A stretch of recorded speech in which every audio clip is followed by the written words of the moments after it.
Previous paper जो हम solve कर रहे हैं आज उसका तीसरा हिस्सा है। सीधा हम क्वेश्चन नंबर 21 की तरफ आगे बढ़ रहे हैं। पूछा गया है कि विच of the following statements about learning is correct from a constructivist perspective. यानी संरचनावादी सिद्धांतों के अनुसार अधिगम के बारे में इनमें से कौन सा कथन सही है। देखिए, इसको हमने पिछले पार्ट्स में बड़े अच्छे से डिस्कस किया था। अगर आपको याद होगा, और यकीनन याद होगा, तो आप बड़ी आसानी से जवाब दे सकते हैं। ज़रा हम ऑप्शंस पर सीधा ऑप्शंस पर चलते हैं। Learning is the process of reproduction and recall. यानी जो अधिगम है वो पुनरुत्पादन और स्मरण की प्रक्रिया है। ये ऑप्शन हमसे क्या कह रहा है? ये कह रहा है भाई, जो कुछ बच्चे को रट रटा कर इकट्ठा किया गया है ना उसके दिमाग के अंदर, जैसे ही उससे सवाल पूछा जाए वो उसको वैसे का वैसे रिप्रोड्यूस कर दे, पुनः उसको पटल पर रख दे। जी हाँ, ये रिप्रोडक्शन और रिकॉल। अब आप अंदाज़ा लगा सकते हैं कि क्या सही जवाब हो सकता है। क्वेश्चन नंबर ऑप्शन 2 है कि learning is the process of rote memorization. देखिए, हमने पहले भी कहा था कि भाई अगर इसको यंत्र बना दिया जाए, बच्चे को याद करने की प्रक्रिया मान लिया जाए कि ये अधिगम है, तो हरगिज़ ये अधिगम नहीं है। और ख़ास तौर पे कंस्ट्रक्टिविस्ट पर्सपेक्टिव जो कि यूँ कहता है कि भाई लर्निंग में बच्चा जो है वो एक्टिव रोल, एक सक्रिय भूमिका निभाता है और लर्निंग में वो मीनिंग मेकिंग करता है, ख़ुद से अपने एक्सपीरियंसेस की बेसिस पर जो है वो मीनिंग्स को क्रिएट करता है, रिकन्स्ट्रक्ट करता है, ख़ुद से उनको पुनर्गठित करता है। ऑप्शन 3, तीसरा ऑप्शन देखिए कि learning is conditioning of behaviours by repetitive association. यानी अधिगम जो है आवृत्तीय संबंध के द्वारा व्यवहारों का अनुबंधन है। फिर से हमें ये ले जाया गया है बिहेवियरिज्म की तरफ, यानी व्यवहारवाद जो स्कूल है। और हम जानते हैं कि उसमें और कंस्ट्रक्टिविज्म में हमने पहले भी कहा था कि इस तरह का कोई संबंध नहीं है। अब एक ही ऑप्शन हमारे सामने बचता है जो हमें सही जवाब की तरफ लेके जा रहा है कि learning is the process of construction of knowledge by active engagement. जी हाँ, जैसा हमने कहा था कि कंस्ट्रक्टिविज्म, संरचनावादी जो सिद्धांत हैं, उन लोगों का मानना ये है जिसमें प्याजे हैं, हमने पहले भी बताया था, प्याजे हैं फॉर एग्जांपल, वाइगोट्स्की हैं, ब्रूनर हैं। ये 3 लोग हैं मेनली। इनके जो हैं वो थियरीज़ में थोड़ा थोड़ा सा फ़र्क है, थोड़ा थोड़ा सा अंतर है, लेकिन जो एक चीज़ है जिस पर तीनों जो है वो एक दूसरे से एग्री करते हैं वो ये है कि बच्चा जो है वो एक्टिव इंगेजमेंट से सीखता है, वो पैसिव लर्नर नहीं है। उसको वो एक एम्प्टी वेसल नहीं है कि वो खाली गिलास है और एक टीचर जो है वो भरा हुआ जग है और वो पानी भर देगा, ऐसा नहीं है। बल्कि उसका जो है लर्निंग प्रोसेस में जब तक वो एक्टिवली इंगेजमेंट नहीं होगा ना उसका, तब तक लर्निंग हो ही नहीं सकती है। लर्निंग क्योंकि मीनिंग मेकिंग है, इस टर्म को आप जहन में रखें। तो इसलिए जो है learning is the process of construction of knowledge, जी हाँ, बाय एक्टिव एंगेजमेंट। तो यही इसका सही आंसर है। आगे बढ़ते हैं। क्वेश्चन नंबर 22 कह रहा है कि presenting students with clear examples and non examples. यानी विद्यार्थियों को स्पष्ट उदाहरण एवं गैर उदाहरण देने का क्या परिणाम है। यानी हम जो विद्यार्थियों के सामने अधिगम प्रक्रिया के दौरान उदाहरण और गैर उदाहरण रखते हैं, उनसे क्या होता है, क्यों रखते हैं, या उनका क्या नतीजा होता है। पहले हम आगे बढ़ने से पहले थोड़ा सा एग्जाम्पल और नॉन एग्जाम्पल के बारे में समझ लेते हैं कि ये क्या है। देखिए, हम एग्जाम्पल्स और नॉन एग्जाम्पल्स दोनों का इस्तेमाल इसलिए करते हैं ताकि हम जो है इफ़ेक्टिवली कॉन्सेप्ट्स यानी संप्रतियों का निर्माण कर सकें।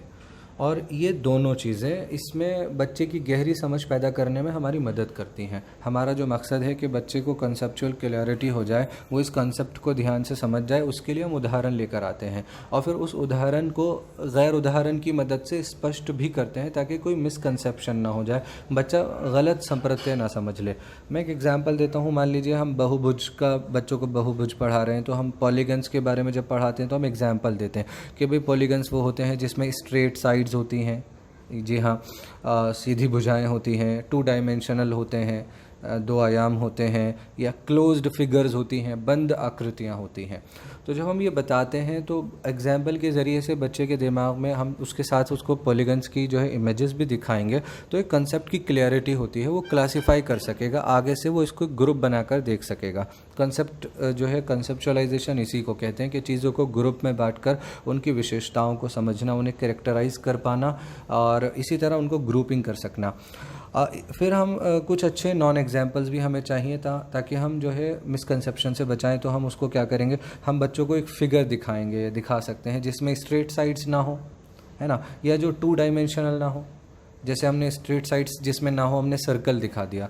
फिर हम डिफ्रेंशिएट करना सिखाएंगे कि पॉलीगन से जो है वो अलग है। तो इस तरह एग्जाम्पल और नॉन एग्जाम्पल को हम कॉन्सेप्ट्स की क्लैरिटी के लिए, कॉन्सेप्ट्स बिल्ड करने के लिए, निर्माण के लिए इस्तेमाल करते हैं। आइए ऑप्शंस पर हम ध्यान देते हैं। पहले सेकंड ऑप्शन देखिए, leads to confusion in the minds of students. क्या इससे विद्यार्थियों के दिमाग में भ्रांतियाँ उत्पन्न होंगी? जी हरगिज़ नहीं, उदाहरणों और गैर उदाहरणों से तो भ्रांतियाँ दूर हो रही हैं। तीसरा ऑप्शन देखिए, ये गैप्स पैदा करता है बच्चे की अंडरस्टैंडिंग में, संप्रतियों को, अवधारणाओं को समझने में ये रुकावटें पैदा करता है। बिल्कुल नहीं, अभी हमने देखा। चौथा है, focuses on procedural knowledge rather than conceptual knowledge, यानी ये अवधारणात्मक समझ के बजाय कार्यविधिक या हम जिसे प्रक्रियात्मक ज्ञान कहते हैं उस पर ध्यान देता है। थोड़ा सा इसको भी जान लेते हैं, प्रोसीजरल नॉलेज क्या होती है। देखिए आपको इसका मैं सीधा एग्जांपल देता हूँ कि साइकिल चलाना, कार ड्राइव करना आपको ही आता है अगर, तो आपके पास इसकी प्रोसीजरल नॉलेज है। प्रोसीजर यानी कोई एक्शन, आपके पास उस प्रोसीजर, उस प्रक्रिया की, जो उस प्रक्रिया का ज्ञान है, उसी को हम प्रोसीजरल नॉलेज कहते हैं। यानी knowing how to do something, कोई काम कैसे किया जाए। इसको हम जब यूज़ करते हैं जब हम कोई टास्क परफॉर्म करते हैं, है ना। और इसकी एक विशेषता है, इसको आप पहचान सकते हैं कि हम, it is hard to explain verbally. आपसे कोई कहे भाई आपको साइकिल ड्राइव करना आती है, हाँ ज़रा बताओ कैसे ड्राइव करते हो, या इस तरह के और उदाहरण मांगे जो प्रोसीजर से जुड़े हुए हैं, जो आपकी सबकॉन्शियस या नॉन कॉन्शियस मेमोरी में चले गए हैं। आप चाय बनाने जाते हैं तो पूरा प्रोसेस रिकॉल नहीं करते, बस आपके हाथ चलने लगते हैं और चाय बना देते हैं।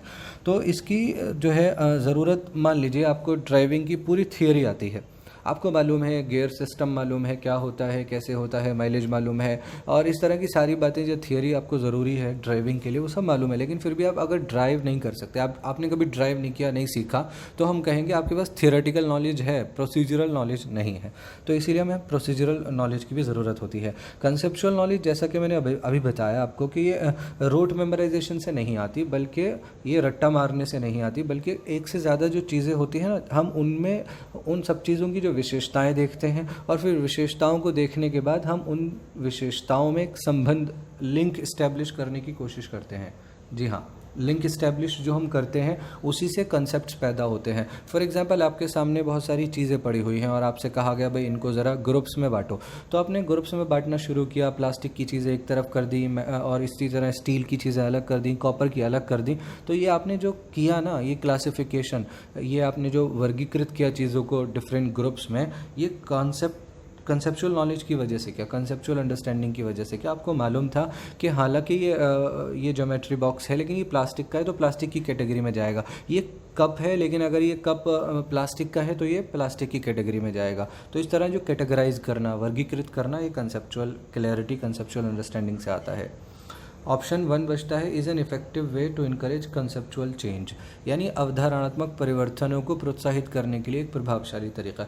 ये बिल्कुल सही, यही जवाब है। जैसा मैंने अभी बताया कि बच्चे के अंदर हमें नए कॉन्सेप्ट्स पैदा करने हैं और जो उसके गलत कॉन्सेप्ट्स हैं उनको दूर करना है। तो इसके लिए ये बेहतरीन तरीका है कि हम एग्जाम्पल्स और नॉन एग्जाम्पल्स की मदद से बच्चे में अवधारणात्मक परिवर्तन, जैसा कि हम चाहते हैं वैसे परिवर्तन लाएं। क्वेश्चन 23, बच्चों को अधिगम गतिविधियों में भागीदारी करने के लिए लगातार पुरस्कार देना व दंड का प्रयोग करने से क्या प्रभाव पड़ता है।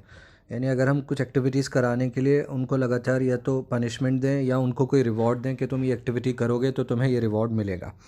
आइए पहले ऑप्शंस को डिस्कस करते हैं। जितना अच्छा ये सवाल है उससे ज़्यादा अच्छे इसके ऑप्शंस हैं। इनके ऑप्शंस में आप देखेंगे कि बहुत कुछ आपको अच्छी जो है इन्फॉर्मेशन मिलने वाली है, जो न सिर्फ थियोरेटिकली इम्पॉर्टेंट है बल्कि आप क्लासरूम में भी उसका रेलेवेंस देखेंगे। जब आप रियल क्लासरूम्स में जाकर पढ़ाना शुरू करेंगे तब आपको नज़र आएगा। पहले ऑप्शन में एक्सट्रिंसिक मोटिवेशन टर्म नज़र आ रही है, दूसरे ऑप्शन में आंतरिक अभिप्रेरणा यानी इंट्रिंसिक मोटिवेशन। देखिए हमें नाम से थोड़ा थोड़ा पता चल रहा है। सबसे पहले इंट्रिंसिक मोटिवेशन की बात करते हैं, यानी अंदर से होने वाली अभिप्रेरणा जिसका संबंध व्यक्ति के अंदर हो, अंतर्निहित हो। इसमें जो बच्चा इंट्रिंसिकली मोटिवेटेड होगा, यानी आंतरिक रूप से अभिप्रेरित होगा, वो किसी बिहेवियर में इसलिए इंगेज होगा यानी किसी भी बिहेवियर में जो उसका एंगेजमेंट है वो इसलिए होगा क्योंकि उसके अंदर से एक आवाज़ आ रही है जो उसको उस काम को करने के लिए बुला रही है। हाँ, और वो वर्क इतना ही नहीं, वो वर्क उसके लिए नेचुरली सेटिस्फाइंग है। यानी उसको ना उस काम को करने के बाद एक शांति मिलती है, एक उसको सुकून महसूस होता है, या फिर वो उस एक्टिविटी को इन्जॉय कर रहा है इसलिए वो उस एक्टिविटी में इन्वॉल्व है। इसे कहते हैं हम इंट्रिंसिक मोटिवेशन, जहाँ कोई एक्सटर्नल रिवॉर्ड, बाहर से कुछ मिलने की तमन्ना और एक्सपेक्टेशन नहीं होती है, बल्कि बिहेवियर की जो वजह है, जो रूट है, वो बच्चे के अंदर होता है, वो खुद से चाहता है इसीलिए कर रहा होता है। दूसरी तरफ एक्सट्रिंसिक मोटिवेशन, बाहरी अभिप्रेरणा। इसमें एक्टिविटीज़ में बच्चा इसलिए शामिल होता है कि उसको एक्सटर्नल रिवॉर्ड्स, यानी उसको कुछ रिवॉर्ड्स चाहिए, उसको बाहर से या तो रिवॉर्ड्स चाहिए, फॉर एग्ज़ाम्पल प्राइजेज़ वगैरह, प्राइज़ हैं या पैसे मिलने वाले हैं, इस तरह की कोई भी पेन मिलेगा, टॉफ़ी मिलेगी, छोटे से छोटा बड़े से बड़ा रिवॉर्ड हो सकता है। या फिर पनिशमेंट को अवॉइड करने के लिए, पनिशमेंट से बचने के लिए भी जो बच्चा काम करता है वो भी एक्सट्रिंसिक मोटिवेशन की एक टाइप होती है। जी हाँ, इसमें एक्सट्रिंसिक मोटिवेशन की एक ख़ास बात है, प्रोडक्टिविटी तो आप बढ़ा सकते हैं, बच्चे को इन्वॉल्व कर सकते हैं। आपको नज़र आएगा सारे के सारे बच्चे जो है इन्वॉल्व हैं क्योंकि आपने सज़ा का डर बिठा रखा है या आपने कोई रिवॉर्ड देने की बात उनको कह रखी है। लेकिन आप देखेंगे कि वर्क क्वालिटी जो है ना वो नहीं होगी। वो ज़रूरी नहीं कि बच्चों के कार्य में गुणवत्ता हो। गुणवत्ता क्योंकि आती है इंटरनल फैक्टर से, आंतरिक कारणों से। जो आंतरिक कारक हैं वो क्वालिटी लाते हैं जब बच्चा दिल से किसी काम को करता है। थर्ड ऑप्शन में देखिए, would encourage children to focus on mastery goals, mastery rather than performance goals. यानी प्रदर्शन आधारित लक्ष्यों के बजाय निपुणता पर ध्यान देने के लिए प्रोत्साहित करेगा। दो तरह के गोल्स की बात हो रही है, दो तरह के लक्ष्यों की बात हो रही है। एक है मास्टरी गोल्स और दूसरे परफॉर्मेंस गोल्स। देखिए, इनका संबंध भी आपको अभी मोटिवेशन से, इंट्रिंसिक और एक्सट्रिंसिक से नज़र आएगा। मास्टरी गोल्स क्या होते हैं? पहले मास्टरी यानी निपुणता पर ध्यान देने वाले उद्देश्य, ऐसे लक्ष्य कि जिसमें मकसद निपुणता हासिल करना हो। यहाँ बच्चे का जो फोकस है ना वो लर्निंग पर रहता है। जी हाँ, उसका फोकस लर्निंग पर, इम्प्रूवमेंट पर, सुधार पर, यानी वो अपनी क्वालिटी को इम्प्रूव करना चाहता है, इसीलिए किसी बिहेवियर में शामिल हुआ है और उस बिहेवियर को, उस गतिविधि को करते वक्त उसका सारा ध्यान उस कार्य की निपुणता पर होता है। सारा ध्यान इस पर होता है कि मैं कल इस काम को ऐसे कर रहा था, आज मैं कल से बेहतर कर सकूं। तो इसमें कंपटीशन अपने आप से है, किसी और से नहीं है। वो अपने आप की परफॉर्मेंस को, पुरानी परफॉर्मेंस को, यानी अपने आप उसको जितना आता था आज उससे बेहतर करने की कोशिश कर रहा है। तो ये इंट्रिंसिक मोटिवेशन से ही होता है, जब बच्चा जो है इंटरनली सिर्फ काम को काम के लिए करता है। फॉर एग्ज़ाम्पल, दो बच्चे फुटबॉल खेल रहे हैं और एक के दिमाग में ट्रॉफ़ी है और एक के दिमाग में है कि मैं इसको फ़ुटबॉल को अच्छे से खेल सकूं, मेरी स्किल इम्प्रूव हो सके। तो ये इंट्रिंसिक मोटिवेशन है, जहां वो स्किल इम्प्रूव करने के लिए खेल रहा है तो वो मास्टरी गोल बनाएगा जो इंटरनली मोटिवेटेड होगा। और जो एक्सटर्नली मोटिवेटेड होगा, बाहरी अभिप्रेरणा काम कर रही होगी, तो उसको ट्रॉफी नज़र आ रही होगी, तो उसका सारा का सारा ध्यान परफॉर्मेंस पर होगा। हम दूसरी चीज़ पर आ गए, निपुणता के बजाय उस बच्चे का सारा ध्यान किस पर होगा? प्रदर्शन पर। जी हाँ, तो प्रदर्शन आधारित लक्ष्यों में बच्चा स्मार्ट दिखने की कोशिश करेगा या स्टूपिड ना नज़र आए ये कोशिश करेगा। दूसरों से आगे बढ़ने की चाहत, इसमें कंपटीशन दूसरों से होता है। अभी बताया गया कि मास्टरी गोल्स में कॉम्पिटिटर वो खुद होता है, अपने आप से प्रतियोगिता करता है, वो अपने आप को, अपने वर्क को इम्प्रूव करने की कोशिश करता है, लेकिन इसमें दूसरों से आगे बढ़ जाए उसका मकसद पूरा हो जाएगा। एक और बात, फॉर एग्ज़ाम्पल उसको ए ग्रेड चाहिए। अब ए ग्रेड पाना उसका परफॉर्मेंस गोल है कि भाई उसको ए ग्रेड चाहिए। अब मान चाहे उसको रटना पड़े, लर्निंग हो या ना हो, चीटिंग करके वो ए ग्रेड हासिल करे, उसका सारा जो ध्यान है, लक्ष्य ये रहेगा कि मैं ए ग्रेड हासिल कर लूँ। और एक और बात है इसमें अहम, कि दोनों तरह के गोल्स में आप देखेंगे कि परसिवरेंस यानी कामयाबी न मिलने पर बच्चा स्ट्रगल कौन से गोल्स में करेगा। तो आपको देखना है कि आपको बच्चों को कौन से गोल सेट कराने हैं। देखिए, अगर बच्चे का गोल मास्टरी है, यानी वो निपुणता हासिल करना चाहता है, तो अगर वो एक बार नाकाम हो जाएगा सीखने में किसी भी बिहेवियर को, एक्टिविटी को, तो दोबारा कोशिश कर सकता है, क्योंकि उसका जो ऑब्जेक्टिव है वो है कि मैं अपने आप को इम्प्रूव करना चाहता हूँ। और दूसरी तरफ अगर परफॉर्मेंस गोल उसने तय किया है, प्रदर्शन आधारित के ए ग्रेड हासिल करना चाहता है, तो एक बार कोशिश की, मान लीजिए ए ग्रेड हासिल नहीं हुआ, दूसरी बार कोशिश की नहीं हुआ, तो अब वो छोड़ देगा, वो कोशिश छोड़ देगा ये सोच कर के यार मुझे तो हासिल नहीं होता। यही फ़र्क है।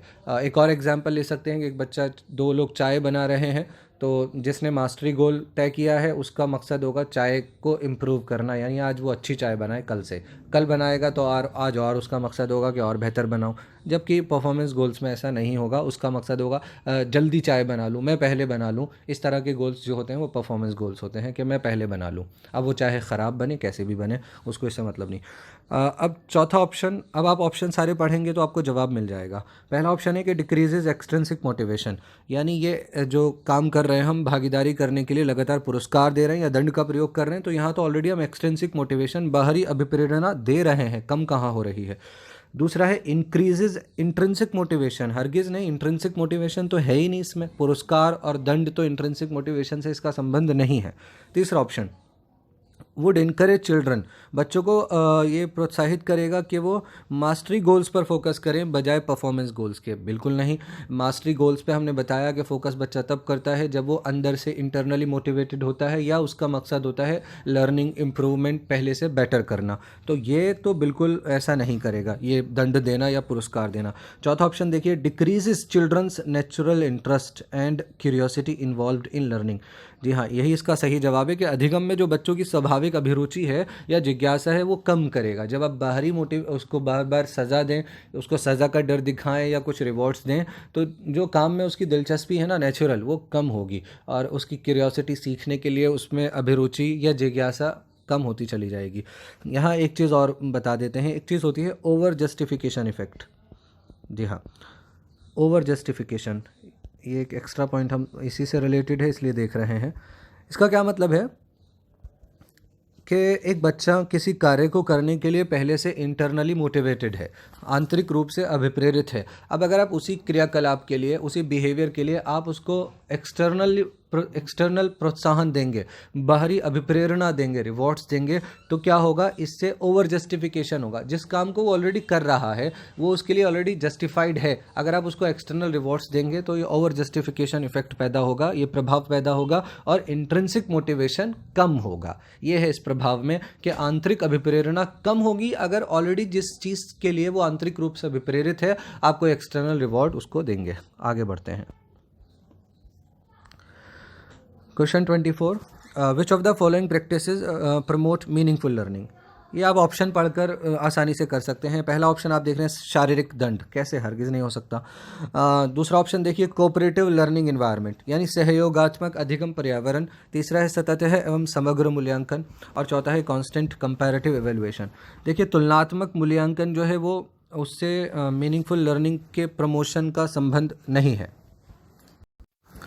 तो अब इस तरह दो ही ऑप्शन हमारे पास बचते हैं। जी हाँ, कोऑपरेटिव लर्निंग एनवायरनमेंट, यानी ऐसा लर्निंग एनवायरनमेंट जहाँ बच्चे आपस में एक दूसरे के साथ जो है सहयोग कर रहे हों, कुछ मुझे आता है कुछ उसको आता है, दोनों या एक एक्टिविटी को मिलकर पीयर ग्रुप में, छोटे से ग्रुप में एक्टिविटी कर रहे हैं, तो ये तो ज़रूर मीनिंगफुल लर्निंग को, क्योंकि वो डिस्कशन करेंगे, एक दूसरे की प्रॉब्लम्स को देखेंगे, फेस करेंगे, समझाएंगे, तो मीनिंगफुल लर्निंग इससे बढ़ेगी।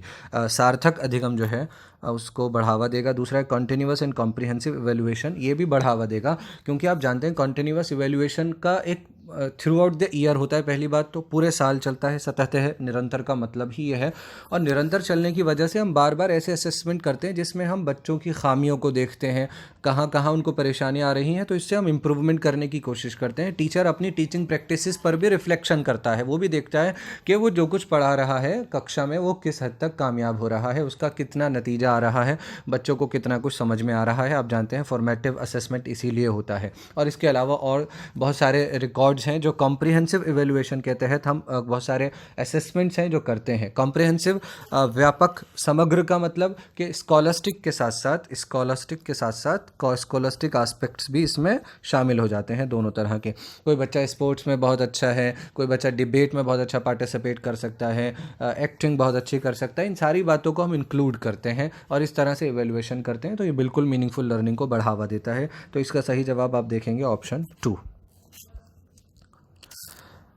25, how can teachers facilitate.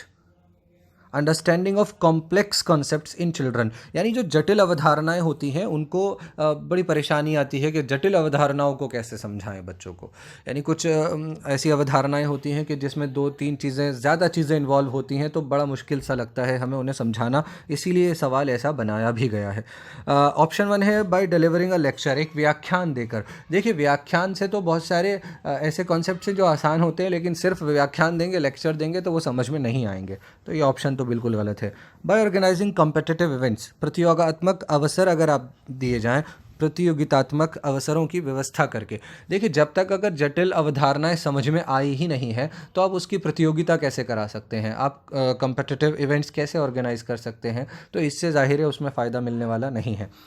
Third option भी आप आसानी से एलिमिनेट कर सकते हैं बाय रिपीटेटिव मैकेनिकल ड्रिल, बार बार यंत्र की तरह से एक ही काम को कराते जाओ, अभ्यास कराते जाओ, अंदाज़ा लगाएं इससे कैसे इम्प्रूवमेंट होगा, कैसे वो कॉन्सेप्ट्स को समझेंगे। चौथा ऑप्शन है by providing opportunities for exploration and discussion, अन्वेषण और परिचर्चा के लिए अगर आप अवसर देंगे, आप एक्सप्लोर करने का मौका देंगे, उसके सामने सब मटेरियल प्रेजेंट करेंगे, कुछ ऐसे इमेजेस उसको दिखाएंगे जहाँ वो एक्सप्लोर कर सके आइडियाज़ को और उनके बीच में रिलेशनशिप देख सके, जो डिफरेंट थिंग्स हैं उनके बीच में रिलेशनशिप इस्टेब्लिश कर पाना, यही तो कंसेप्चुअलाइजेशन है। कंसेप्चुअलाइजेशन आगे आएगा तो हम डिस्कस करेंगे। तो इसका सही जवाब option 4। 26 a primary school teacher can encourage children to become effective problem solvers. हाँ, हम उन्हें समस्या समाधान करने वाला बनाना चाहते हैं तो क्या करें। देखिए समस्या समाधान करने वाला क्यों बनाना चाहते हैं, क्योंकि जब तक आप स्कूल लाइफ को डेली लाइफ से लिंक नहीं करेंगे मीनिंगफुल लर्निंग नहीं होगी। आप उसकी डेली लाइफ को स्कूल में नहीं लेकर आएंगे और उसकी स्कूल लाइफ को इंटरकनेक्ट नहीं करेंगे रोज़मर्रा की ज़िंदगी से, वहाँ जो उसको परेशानियाँ आती हैं, तो आपकी लर्निंग मीनिंगफुल नहीं बन पाएगी। NCF 2005 में इसके बारे में बताया गया। आइए ऑप्शंस देखते हैं। Offering materialistic rewards for every small task, हर छोटे कार्य के लिए उसको कुछ भौतिक पुरस्कार, टॉफ़ी, पेन, पेंसिल, नोटबुक, इस तरह के पुरस्कार देने लगे तो आप क्या उसको समस्या समाधान करता बना पाएंगे। अभी आप अंदाज़ा लगाएंगे कि क्या ये सही ऑप्शन है। आगे सेकंड ऑप्शन देखिए, emphasising only on procedural knowledge, केवल प्रक्रियात्मक ज्ञान पर बल देकर। ये प्रोसीजरल नॉलेज क्या होती है जानना ज़रूरी है, ऐसी नॉलेज जिसका संबंध प्रोसीजर से हो, प्रक्रिया से हो। इसका एक एग्जांपल राइडिंग अ बाइसाइकिल या ड्राइविंग अ कार। ये जो है कि साइकिल चलाना या कार ड्राइव करना, इसे हम प्रोसीजरल नॉलेज कहते हैं, यानी जिसका संबंध किसी कार्य को करके दिखाने से हो, कार्य को करने से हो। और फॉर एग्ज़ाम्पल ये क्यों ज़रूरी होती है, ये हमारे लिए बहुत ज़रूरी है। इसका एक उदाहरण ये है कि हो सकता है आपको कार ड्राइव करने के बारे में पूरी की पूरी थ्योरेटिकल नॉलेज मालूम हो, लेकिन आपको कार चलाना ना आती हो फिर भी, क्योंकि आपने कभी सीखी नहीं है। तो ये है कि आपको थ्योरेटिकल नॉलेज तो है लेकिन प्रोसीजरल नॉलेज नहीं है। प्रोसीजरल नॉलेज के बारे में एक और बात आती है कि जब आपसे एक्सप्लेन करने के लिए कहा जाए तो आप दिक्कतें महसूस करते हैं। आपसे कोई पूछे, आपको कितनी ही थियोरी किसी ने पढ़ाई हो कि साइकिल चलानी है तो ऐसे करना, वैसे करना, हैंडल ऐसे पकड़ना, इधर जो है घबराना नहीं, वगैरह वगैरह, लेकिन आपने देखा जब आप साइकिल पर चढ़े तो आपने सारी चीज़ें खुद ही कंट्रोल की, धीरे धीरे खुद ही कंट्रोल करना सीखी। तो यही है जो है वो प्रोसीजरल नॉलेज, कि जिसको एक्सप्लेन करना मुश्किल होता है। आपसे भी अगर कोई पूछे तो आप भी उसको एक्सप्लेन नहीं कर पाएंगे। और ये इतनी ज़्यादा नॉन कॉन्शियस हो जाती है कि जैसे चाय बनाना है, आप इतनी बार बना चुके हैं, और ये नॉलेज जो है वो इसीलिए इसको इम्प्लिसिट नॉलेज कहते हैं, यानी ये अंतर्निहित हो जाती है। आपको बार बार रिकॉल करने की ज़रूरत नहीं होती। आप खाना पकाते हैं, जो लोग खाना पकाते रहते हैं या जो लोग चाय बनाते रहते हैं, वो बार बार जाके पूरे प्रोसेस को दोहराते नहीं है दिमाग में कि अब क्या करना है, अब चीनी डालनी है, पत्ती डालनी है, वगैरह वगैरह। आगे है थर्ड ऑप्शन के, डिसमिसिंग एंड पेनलाइजिंग इनकरेक्ट आंसर्स, गलत उत्तरों को अस्वीकार करके और दंडित करके। बिल्कुल आसान ऑप्शन है एलिमिनेट करने के लिए, पेनलाइज तो किसी भी तरीके से हम कर ही नहीं सकते। चौथा ऑप्शन बचता है, encouraging children to make intuitive guesses and then brainstorming on the same, बच्चों को सहजानुभूत अनुमान लगाने के लिए प्रोत्साहित करना और उसी पर आधारित विचार मंथन करके। देखिए इंट्यूशन क्या होता है, ये जो सहजानुभूत अनुमान होते हैं ये इंट्यूशन से आते हैं। इंट्यूशन है ability to know something directly without analytic reasoning, किसी भी चीज़ का विश्लेषणात्मक जो है तार्किक मंथन किए बगैर, उस पर विचार मंथन किए बगैर, चिंतन किए बगैर जो आप इस्टेब्लिश करते हैं ना, किसी के बारे में कुछ जानते हैं, तो आप उसे इंट्यूशन कहते हैं। फॉर एग्जांपल कोई आपके सामने कोई स्पीच देने के लिए आया, आपने 10 15 20 सेकंड की फर्स्ट इंप्रेशंस आप पर पढ़े और आपने जो फ़ौरन जस्टिफिकेशन, फ़ौरन एक जजमेंट किया कि ये बंदा अच्छी स्पीच डिलीवर करने वाला है, तो आपने कोई एनालिटिक रीजनिंग का यूज़ नहीं किया, आपने तार्किक क्षमता का इस्तेमाल नहीं किया, ना ही आपने कुछ एनालिसिस किया, विश्लेषण किया। आपने जो फैसला किया वो इंट्यूशन से किया, आपके अंदर से एक फीलिंग पैदा होकर आई, है ना। इसे कॉमन सेंस भी बोल देते हैं कई बार, इससे मिलता जुलता होता है। तो वो जो फीलिंग आई है ना, लेकिन आप उसको एक्सप्लेन नहीं कर सकते, क्योंकि ये आपने इसके बारे में कुछ सोचा नहीं है, आप रीज़न भी नहीं दे सकते कि मैंने ऐसा इसके बारे में फ़ैसला क्यों किया। लेकिन आप देखते हैं कई बार हमारे इस तरह के गैसेस सही होते हैं। इन्हें नॉन साइंटिफिक भी कहते हैं। क्यों? क्योंकि इसमें जैसा बताया, जो साइंटिफिक प्रोसेस है उसको हम फॉलो नहीं करते हैं, हम एनालिसिस नहीं करते हैं, ना ही हम इसमें रीजनिंग का इस्तेमाल करते हैं, तार्किक क्षमता का इस्तेमाल नहीं करते। तो ऐसे गैसेस जो हैं वो हमें फ़ायदा करते हैं प्रॉब्लम सॉल्विंग के लिए। जब हमारे सामने कोई समस्या आती है, तो समस्या के समाधान से पहले ही अगर हम कुछ ऐसे गैसेस करने की कोशिश करें तो ये फास्ट होते हैं, क्योंकि फ़ौरन जो हम चंद सेकंड्स के जो है ऑब्ज़र्व करके फ़ौरन से गैस करते हैं, तो अगर हम उस पर विचार मंथन करें तो इससे हम प्रभावशाली जो है प्रॉब्लम सॉल्वर्स बन सकते हैं। फिर नतीजे तो विचार मंथन के बाद ही नतीजे पर पहुंचा जाएगा, लेकिन ये फर्स्ट प्रोसेस है जो हमें इफ़ेक्टिव प्रॉब्लम सॉल्वर बना सकता है। तो सही आंसर इसका ऑप्शन 4 है। Question number 27, in which of the following periods does physical growth and development occur at a rapid pace? कौन सी अवधि में शारीरिक वृद्धि और विकास तीव्र गति से घटित होता है? फैक्चुअल क्वेश्चन है और बहुत ज़्यादा मुश्किल नहीं है। देखिए, एक ही स्टेज है इन्फेंसी और अर्ली चाइल्डहुड, जिसमें जो विकास है न सिर्फ रैपिड फिजिकल चेंजेस होते हैं, शारीरिक परिवर्तन बहुत तेज़ी से होते हैं कि पैदाइश से लेकर तीन साल में उसका वज़न डबल हो जाता है, उसकी हाइट 4 गुना हो जाती है। और इसके साथ साथ स्किल डेवलपमेंट, मानसिक विकास, देखिए आप किस तरह न्यू बॉर्न बच्चा पूरी तरह डिपेंडेंट हर काम के लिए, और किस तरह वो कितनी जल्दी इंडिपेंडेंट हो जाता है, सारे काम खुद करना शुरू कर देता है। तो इसीलिए ये इन्फेंसी है और अर्ली चाइल्डहुड जो पीरियड है तकरीबन 5-6 साल तक, इसको हम पैदाइश से लेकर इन्फेंसी 2 साल तक मान लेते हैं, ये सबसे ज़्यादा जो है रैपिड पेस पर ग्रो करने का, डेवलप करने का पीरियड होता है। Question number 28, which of the following is not a principle of development? इनमें से कौन सा विकास का सिद्धांत नहीं है? आपने विकास के सिद्धांत पढ़े हैं, फर्स्ट ईयर में आपने पढ़े होंगे, डिप्लोमा में या बीएड में जो लोग कर रहे हैं, तो आपने बहुत सारे विकास के जो है सिद्धांत पढ़े हैं, जिसमें कि एक आपने पढ़ा है कि डेवलपमेंट इज़ लाइफ लॉन्ग, पूरे जीवन तक चलता रहता है। बिल्कुल सही है, ये तो ऑलरेडी इसका डेवलपमेंट का प्रिंसिपल है, जीवन पर्यंत होता है विकास, चलता रहता है। दूसरा ऑप्शन है डेवलपमेंट इज़ मॉडिफिएबल, इसमें परिवर्तन हो सकता है। यानी एक बच्चा अगर सही तरीके से डेवलप नहीं कर रहा है, तो अगर आप इंटरवेंशन करें, आप कुछ रीइंफोर्समेंट का सहारा लें, आप कुछ एक्टिविटीज़ उसके लिए स्पेशली डिज़ाइन करें, तो आप उसके डेवलपमेंट को ज़रूर सुधार सकते हैं। आप कुछ टूल्स का यूज़ करें, जैसा कि आप देखते हैं स्पेशली हम स्पेशल नीड्स वाले स्टूडेंट्स के साथ ऐसा करते भी हैं, और आपने देखा भी है तारे ज़मीन पर, उसमें जो बच्चा है, जो ईशान अवस्थी है, जो डिसलेक्सिया से पीड़ित है, उसके साथ जो स्पेशल टूल्स को, रिसोर्सेज को और इंडिविजुअलाइज्ड एक्शन एजुकेशन प्लान को इस्तेमाल किया गया, तो उसके डेवलपमेंट में सुधार आया था। तो इस तरह डेवलपमेंट इज़ मॉडिफिएबल, ये भी सिद्धांत है, तो ये जवाब नहीं हो सकता क्योंकि नॉट पूछा है। थर्ड ऑप्शन है development is influenced by both heredity and environment, यानी आनुवांशिकता और पर्यावरण दोनों इस पर प्रभाव डालते हैं। बिल्कुल सही बात है, ये बहस बहुत लंबे से चली आई है। जैसे कि बिहेवियरिज्म वाले जो हैं, जो व्यवहारवादी हैं, वो मानते हैं कि नहीं भाई, सिर्फ पर्यावरण ही जिम्मेदार है। जो व्यवहारवादी सिद्धांत वाले लोग हैं वो कहते हैं सिर्फ इन्वायरमेंट ही जिम्मेदार है बच्चे के विकास का, लेकिन ये पूरी तरह माना नहीं जाता है, ये सिर्फ एक स्कूल का मानना है साइकोलॉजी के। तो ये भी प्रिंसिपल बिल्कुल दुरुस्त है कि नहीं भाई, हेरिडिटी के रूप में जो कुछ बच्चे को मिलता है अपने माँ बाप से, वो भी और उसका इन्वायरमेंट भी, दोनों मिलते हैं, तब जाकर बच्चे का विकास सही तरीके से चलता है। तो ऑप्शन 4 ही बचता है। वैसे भी development is universal and cultural contents do not influence it, सांस्कृतिक संदर्भ उसे प्रभावित नहीं करते। यानी ये ऑप्शन ये कहना चाह रहा है कि एक बच्चा अफ्रीका में रहता है, ये एक बच्चा हिंदुस्तान में ही जंगलों में रहता है, गांव में रहता है, और दूसरा शहर में रहता है, दोनों की पृष्ठभूमि बिल्कुल अलग अलग है, दोनों का कल्चर अलग है, सोशियो कल्चरल बैकग्राउंड, सामाजिक सांस्कृतिक इन्वायरमेंट पूरी तरह से अलग है, फिर भी उनके विकास में कोई परिवर्तन ना हो, ऐसा मुमकिन है? भला ऐसा हरगिज़ मुमकिन नहीं है। तो यही इसका सही जवाब है, क्योंकि ये प्रिंसिपल नहीं है। आगे बढ़ते हैं।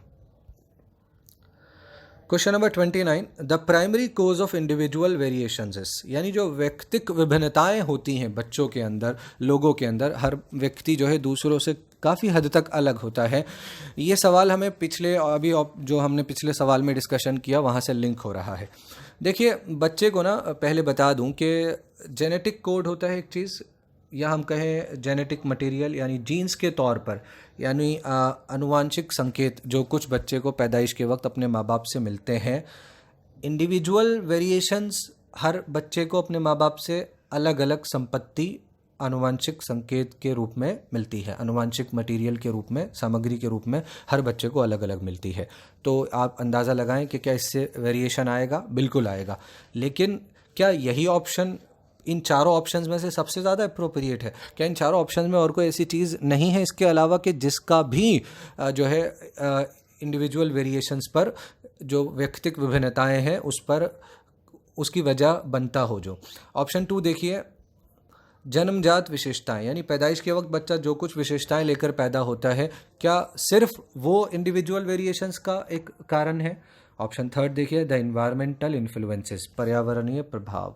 बिल्कुल, पर्यावरण हर बच्चे का पर्यावरण अलग अलग है, या कुछ बच्चों का मान लीजिए फैमिली बैकग्राउंड फिर सबका अलग अलग होता है, तो पर्यावरणीय प्रभाव तो वेरिएशंस का और विभिन्नताओं का कारण है ही। लेकिन फिर वही बात, क्या यही ऑप्शन मोस्ट अप्रोप्रिएट है? ऑप्शन 4 देखें ज़रा, the complex interplay between the heredity and the environment.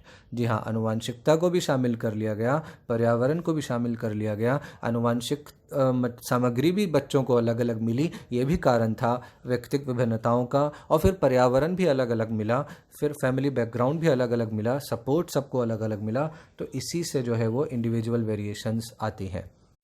ये आज का लास्ट क्वेश्चन है हमारा, question 30, which of the following are examples of secondary socialising agency. इनमें से कौन सा द्वितीयक समाजीकरण एजेंसी का उदाहरण है? देखिए, समाजीकरण समझ लेते हैं। सोशलाइजेशन क्या होता है? सोशलाइजेशन में बच्चा वो सारे व्यवहार, वो सारे रोल्स और वो सारे वैल्यूज़, एटीट्यूड्स, ट्रेडिशंस, परंपराएं सीखता है जो उसको समाज में रहने के लिए, समाज में एक्टिव मेंबर के रूप में रहने के लिए सफल बनाती हैं, कि वो समाज के व्यक्ति के रूप में, एक मेंबर के रूप में फंक्शन कर सके। वो सारी चीज़ें समाज में एडजस्टमेंट के लिए जो सीखता है, वो समाज का हिस्सा बनने के लिए, वो प्रोसेस समाजीकरण कहलाता है। और इस प्रोसेस में कई सारी एजेंसीज़ हैं, कई सारी इंस्टीट्यूशंस हैं, कई सारे लोग हैं जो अपना अपना किरदार निभाते हैं, जिसमें हम देखते हैं कि सबसे पहला जो रोल है वो फैमिली का है। फैमिली जो है वो सबसे पहली इंस्टीट्यूशन है, इसीलिए हम फैमिली को प्राइमरी एजेंसी कहते हैं।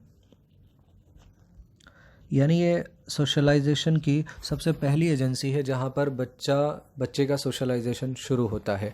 बच्चा यहीं पर वो सारे एटीट्यूड्स और ट्रेडिशंस वगैरह सीखता है, जिस कल्चर का वो हिस्सा है, जिस कल्चर में वो पैदा हुआ है, वो उस कल्चर के लिए जो अप्रोप्रिएट माना जाता है वो कुछ सीखता है फैमिली में। और आप देखेंगे इसका इतना प्रभाव पड़ता है कि अगर किसी की मदर या फादर डिस्क्रिमिनेटरी है किसी पर्टिकुलर ग्रुप के बारे में, उनके ख़यालात, उनके आइडियाज़, फीलिंग्स जो है वो डिस्क्रिमिनेटरी हैं, तो आप देखेंगे कि बच्चा धीरे धीरे उसको अडॉप्ट कर लेगा और उसको पता भी नहीं लगेगा कि ये चीज़ गलत है। फिर डिस्क्रिमिनेशन जो है उसकी ज़िंदगी का हिस्सा बन जाएगा उस पर्टिकुलर ग्रुप के लिए, जब तक कि वो रिफ्लेक्शन करके इसको बदल ना ले। इसके बाद फैमिली, कुछ सोसाइटीज़ ऐसी होती हैं जो नेबरहुड फैमिली से बहुत ज़्यादा कनेक्टेड होता है। जी हाँ, तो वहाँ नेबरहुड भी इतना ज़्यादा रोल प्ले करता है कि वो प्राइमरी एजेंसी बन जाता है। शुरुआत से बच्चे की पैदाइश से जो है कम उम्र में ही, जो इन्फेंसी का पीरियड है, उसमें नेबरहुड भी दखल अंदाजी शुरू कर देता है, प्रभाव डालना शुरू कर देता है। पड़ोस से लोग मिलने आ रहे हैं, बच्चे को देख रहे हैं, या मैंने बताया वो सोसाइटीज़ जहाँ पड़ोस का बहुत ज़्यादा जो है आना जाना लगा रहता है, पड़ोस का मतलब कनेक्शन गहरा है फैमिली से, तो वहाँ पर नेबरहुड प्राइमरी एजेंसी ही बन जाता है। जी हाँ, इसके बाद बच्चा फैमिली से निकलकर स्कूल की दुनिया में कदम रखता है और वहाँ पर उसको नया फिज़िकल इन्वायरमेंट और जी new roles, new attitudes, new principles, disciplines, new relationships, new patterns of behaviour, अलग अलग लोगों से, पीयर ग्रुप से, और वहाँ छोटे बड़े सभी लोग हैं, कैसे बड़ों से बात करनी है, क्लासरूम में कैसे बैठना है, टीचर्स से कैसे बात करनी है, और ये सारा के कैसे चलना है, लाइंस में कैसे चलना है। तो ये अब उसका सेकेंडरी सोशलाइजेशन शुरू होता है जो प्राइमरी रोल से अलग होता है, और ये इसकी शुरुआत होती है स्कूल से। अब स्कूल में आकर उसका जो है वो सेकेंडरी सोशलाइजेशन, द्वितीय समाजीकरण का जो प्रक्रिया का दूसरा चरण है वो शुरू हो जाता है। इसके साथ साथ वो धीरे धीरे बड़ा हो रहा होता है। एक एजेंसी और है जो इसी सेकंड स्टेज पर प्रभाव डालती है, वो है मीडिया। जी हाँ, उसको उसी उम्र से 5, 6, 7, 8, 9, 10, 11, 12 साल तक वो सारा मीडिया जो है उसके ऊपर बहुत प्रभाव डालता है, हर प्रकार से प्रभाव डालता है। वो न्यूज़ सुनता है, देखता है, वो तरह तरह की मूवीज़ देखता है, नाटक देखता है, तो वहाँ उसको पता चलता है कि क्या चीज़ अच्छी है, क्या चीज़ बुरी है। जिस समाज में मैं रहता हूँ उस समाज के लोगों की वैल्यूज़ क्या हैं, कैसे बिहेव करना होता है, ग्रुप्स में कैसे रहना होता है, बड़ों से आंखें मिलानी है या नहीं मिलानी है, आप से बात करनी है या तू से बात करनी है, भाषा से संबंधित, संस्कृति से संबंधित तमाम बातें हैं जिनका संबंध सेकेंडरी सोशलाइजेशन से है, और इसमें स्कूल और मीडिया किरदार निभाते हैं। यही इसका सही जवाब है, क्योंकि फैमिली प्राइमरी है, यहाँ भी फैमिली प्राइमरी है। और नेबरहुड जैसे बताया, ये भी कहीं कहीं सोसाइटीज़ में कुछ लोगों का मानना है कि प्राइमरी एजेंसी कहलाया जाता है। ये आज हमारा जो चाइल्ड डेवलपमेंट पेडागोजी का पोर्शन था वो पूरा हो गया है। अगर हमें लगेगा कि 10 लोग भी हमारा जो ये लेक्चर है उससे उनको फ़ायदा हो रहा है इस डिस्कशन से, और वो रेगुलरली देख रहे हैं, तो हम इस काम को जारी रखेंगे। और हमारी कोशिश रहेगी कि हम इसी तरह उन लोगों के काम आ सकें जो बाहर जाकर इन चीज़ों को नहीं सीख सकते हैं, या जिनको हो सकता है कई बार थोड़ी सी गाइडेंस की ज़रूरत होती है।